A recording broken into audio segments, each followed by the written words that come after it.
Here I am in the new world power, the country that's preparing to dominate the world economically, commercially, and militarily in every way.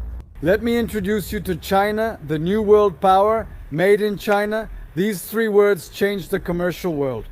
They used to send us cheap little toys, keychains, and watches that would break after a day, but not anymore. China set out to be the innovative leader in quality products with cutting-edge technology, from drones and electric cars to humanoid robots, the ones known as cyborgs.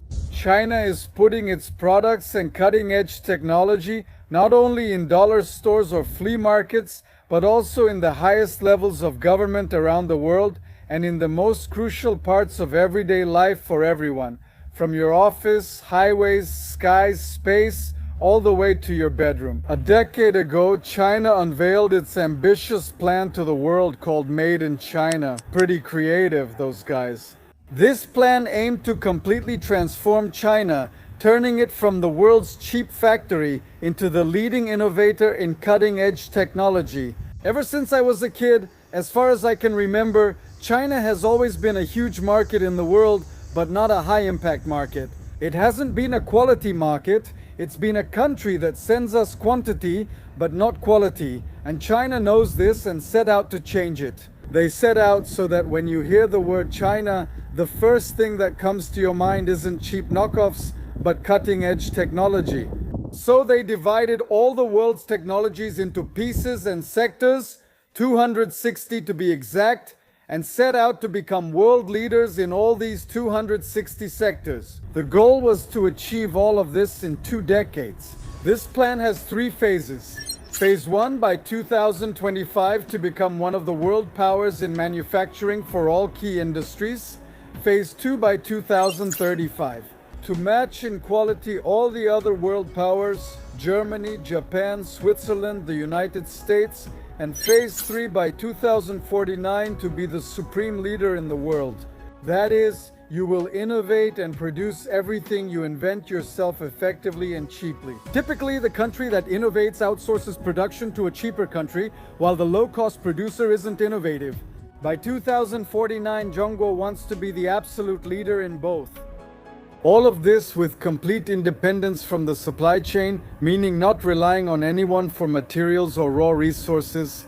When this plan was announced, Zhongguo and the Chinese were strongly associated with low-quality products.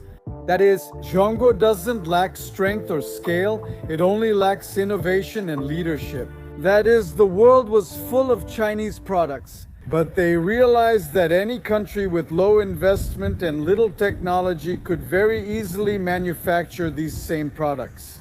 That is, the competition was very easy.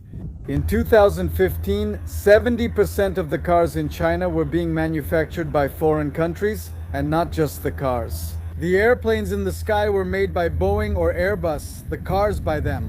While China was manufacturing things for the rest of the world, its own production machines came from other countries. Depending on them, even the databases of its national bank relied on foreign countries for maintenance and coding. So they had to evolve from a very large market of cheap goods to a powerful market with key products. So they had to really get their act together and go from being that cheap black market to becoming leaders in innovation for specialized digital technology products. Not just little coins and keychains though. But then Trump came along and put his tariffs in 2018. President Trump, during his first term, aimed straight at imports from China, intensifying an already existing trade war, imposing sanctions, tariffs, and investigating scientists working with professors, universities, or developers in China. Then, Joe Biden in 2021 went even further, banning the export of specialized chips from the United States to China. This trade war with China is not about Trump or Biden or left or right. It has become a general rivalry for the United States. So China stopped discussing these plans in public. Now it's all hush-hush, you look better when you're quiet, right? Keep your plans secret until you're halfway done. Trump's tariffs accelerated the plan. In fact, Made in China 2025 wasn't killed. The plan had the opposite effect. they were forced to manufacture more tools and components they didn't have, which only sped up the process actually in Made in China 2025. So, unintentionally, Trump actually made China better, make China great again. So China started making its own parts, which is what China does best. Counterfeit goods, their own version of something someone else makes. And not only that, but they also started building their own manufacturing machines. Those little arms that hang and put in the screws which used to come from other countries, China started making their own, and not only for themselves and their factories, but for everyone else too. And they started selling to other regions in Asia and Latin America, which used to be supplied by the United States. One thing led to another. Regarding this plan, how much of China 2025 has been achieved? Well, it is reported that up to 96% of the goals that were originally set in this plan have already been achieved. And the other 4% is very likely to be completed this year, 2025. Now, can we trust these numbers? China already leads 9 out of these 10 key industries. Some accuse those who report these data of being pro-China, or being bought, or reporting in favor of China, but other independent and reliable sources, even from the United States, also confirm this. But can we trust these statistics? Are the sources from which we get these numbers reliable? Well, here's what we do know for sure. Between 80% and 95% of all solar panels in the world are manufactured here in China. And 60% of all renewable energy in the world is coming from China. And it's estimated that in the near future, up to 95% of renewable energy will come from there as well. With drones, the company DJI dominates the skies. 70% of all drones in the world are made in a single city in China. China is also the leader in some sectors of quantum computers. They're not at the forefront yet, but they keep making steady progress. The same goes for artificial intelligence. Chinese AI companies are filing more technology patent applications than any other country in the world, which used to be the United States. DeepSeek, this chatbot, proves that China can go toe-to-toe with anyone. It can compete with, match, or even replace the world leaders in a very short time while spending less money.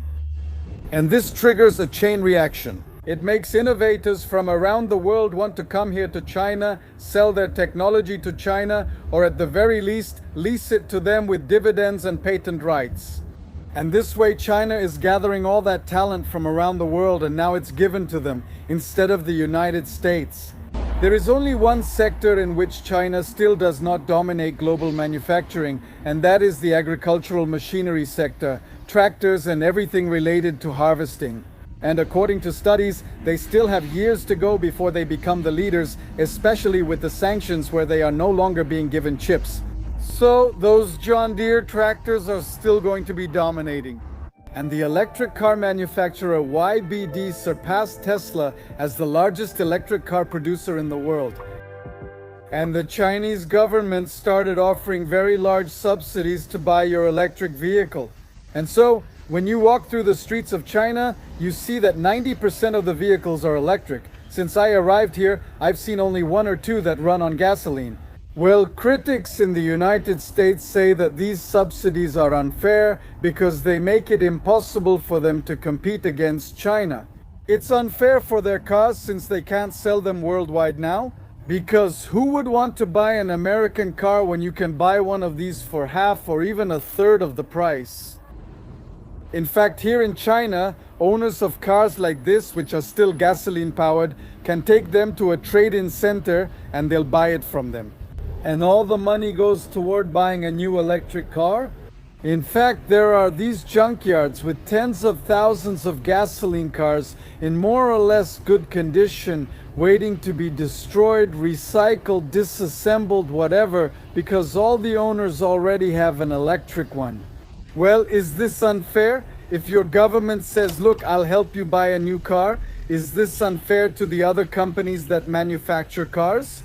I say that maybe If it bothers you that China gives subsidies to its citizens, why don't you give subsidies too? I mean, it's just an idea. I'm not an expert in economic policy, I'm just saying, look at this. Chart of car production. China surpassed the United States, South Korea, Germany, Japan. It went all the way to the top. Now check out this 2008 map of China's high-speed light rail trains. Compared to 2020, China is building most of the world's automated smart factories, 100% with robots. The lights don't even need to be on because robots don't need to see. They're producing an electric car every 17 seconds. According to a study released by the United States Congress, the Chinese government planned to spend $1.5 trillion on support for research and the development of new technology. And here is the key: to buy companies from any country that can provide something for the development of technology. In other words, if anyone in the world has cutting-edge technology that could revolutionize the world. Here in China, they buy it, and look, of course it's not perfect. China still has a lot of things to improve, and of course it's not perfect. China is not perfect. They're not winning at everything or advancing in everything. For example, to build the satellite constellation that will compete with Starlink to provide internet. They're still far behind and unlikely to make much progress soon. Their airplanes are also made here in China, used by most local airlines, but they still depend on foreign parts. There are a lot of challenges. The most notable one is the aerospace technology industry, the companies that manufacture airplanes. For years, they have accused China of stealing intellectual property technology through hacking or simply copying. They buy an airplane, take it apart, see how it works, and create their own. Of course, China has denied this, and again, nothing has been proven in court. Everyone is innocent until proven otherwise, and so China lost some but won some. There's TikTok, CapCut, Temu, Shine. In fact, TikTok is the only social media platform that isn't from the United States that has succeeded globally in the last decade. There isn't another one, but they already want to censor it. They want to force it to sell. This is because of national security and espionage concerns. According to accusations, nothing has been proven in court. Let's see. A clear example, the clearest I can think of, is Huawei.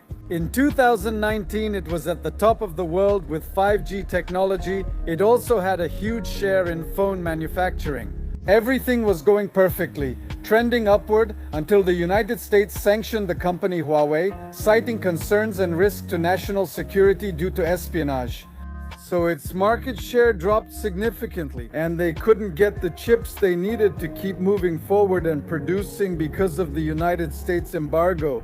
But they bounced back and started producing their own chips, and now they're also leaders in that field. I mean, the more they try to mess with them, the tougher they get. And in 2023, the company Huawei released a phone with a chip much more powerful than those in the rest of the world. They had, or what they thought was possible. In other words, the tables were turned on them, but with chopsticks, they flipped the chop suey. And the same thing happened with the company DeepSeek, that artificial intelligence chatbot. Exactly the same, really. Are these genuine concerns about security and privacy?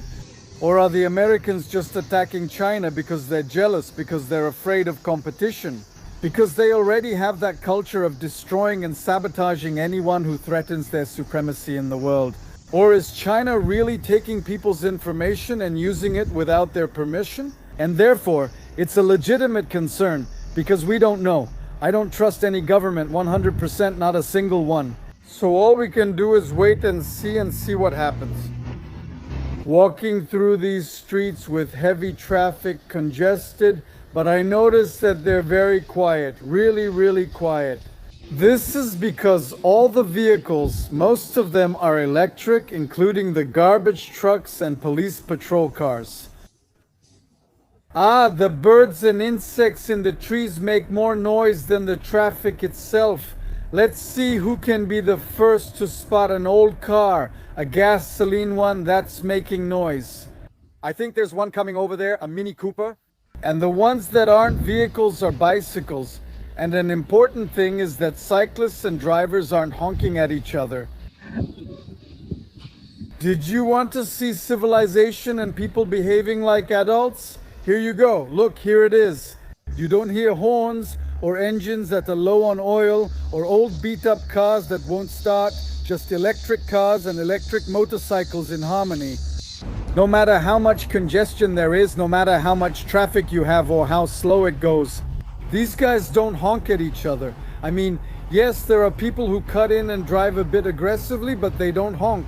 As my elementary school teacher used to say, don't you see the noise? I wish for global prosperity and harmony, free of wars and full of opportunities for everyone, regardless of country. That's my report for now. Stay courageous. See you next time.